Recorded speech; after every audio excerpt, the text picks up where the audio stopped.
a lo que vinimos. James Carroll Oates, del boxeo. James Carroll Oates, o como se pronuncia, yo digo Oates, es una gran aficionada al boxeo y además es amiga de boxeadores. Este libro o librito recoge unos cuantos ensayos en torno pues, a esto, al boxeo, ¿no?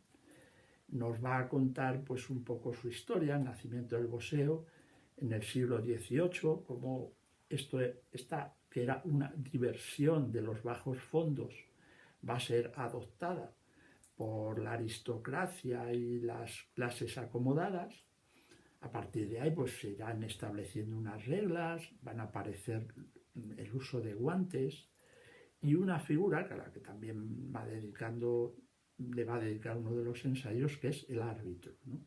Para ella el árbitro es quien sofistica el boxeo y además considera que el árbitro es en el ring, es nuestra conciencia moral.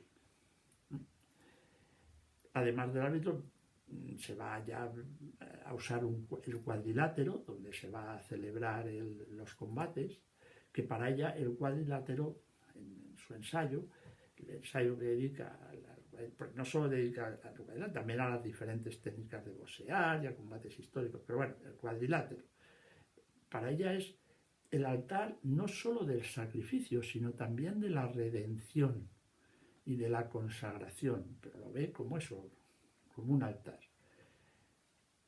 La figura central de todo esto son los boxeadores. Ella considera que el boxeo es un trabajo.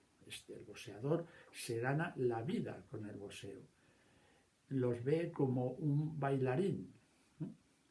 Porque no solo por sus movimientos, sino por la importancia del peso. Más es de justicia, es un deporte que es de justicia. El uso de peso, ya sabemos que hay diferentes categorías, no lo mismo el peso pesado que el peso pluma, que el peso medio, que el welter, cada uno tiene sus categorías y esto es de justicia.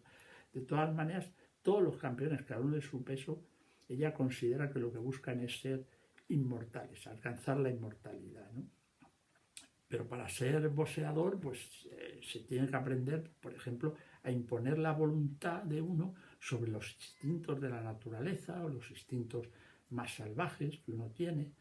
Dice, la rabia no es una buena consejera en el boxeo. Esto te puede ir muy mal si te dejas llevar por la rabia.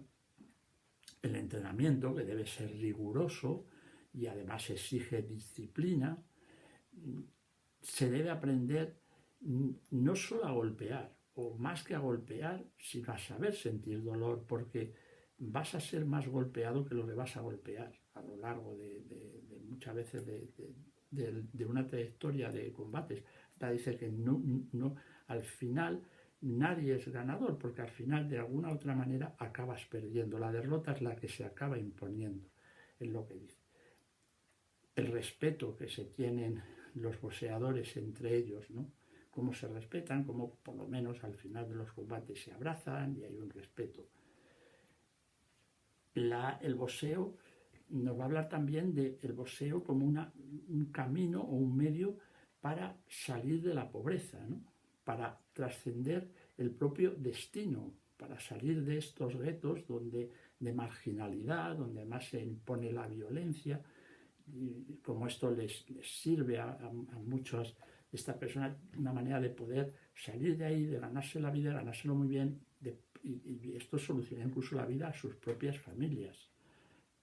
También dedica el boxeo y los intelectuales, como hay muchos escritores intelectuales que tienen una gran afición al boxeo, son apasionados seguidores del boxeo.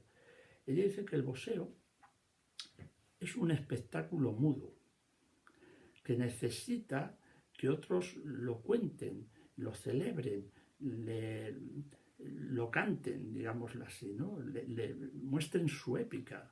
Y por eso quizás es tan atractivo para la literatura. Para la literatura y para el arte, por el cine, por ejemplo. Cuanto no...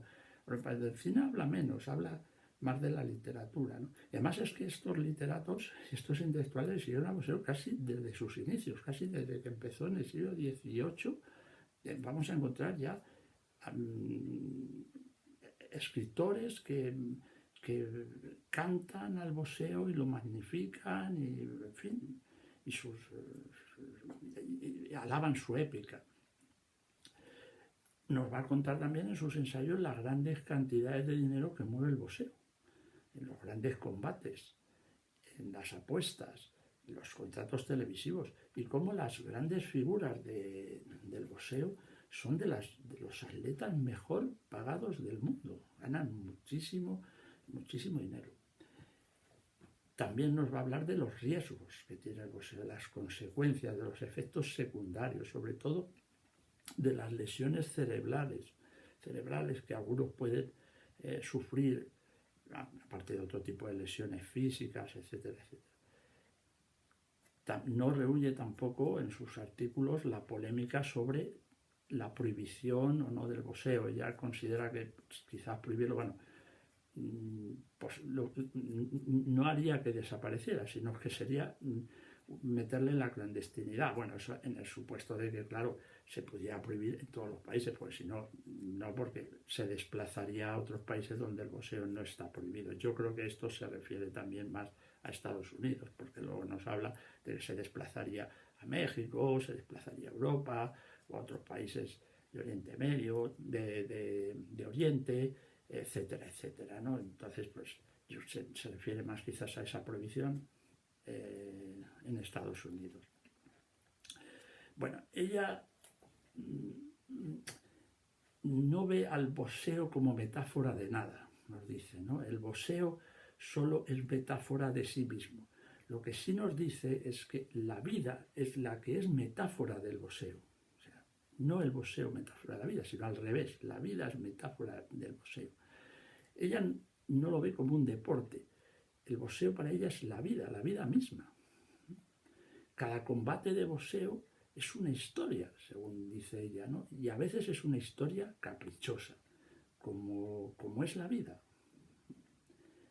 En fin, unos ensayos magníficos, sobre todo para la gente que le guste el boxeo, las personas que le guste el boxeo, e incluso las personas que aunque no les guste, pero yo recomendaría que lo leyeran, de una gran escritora que es James Carroll Bates.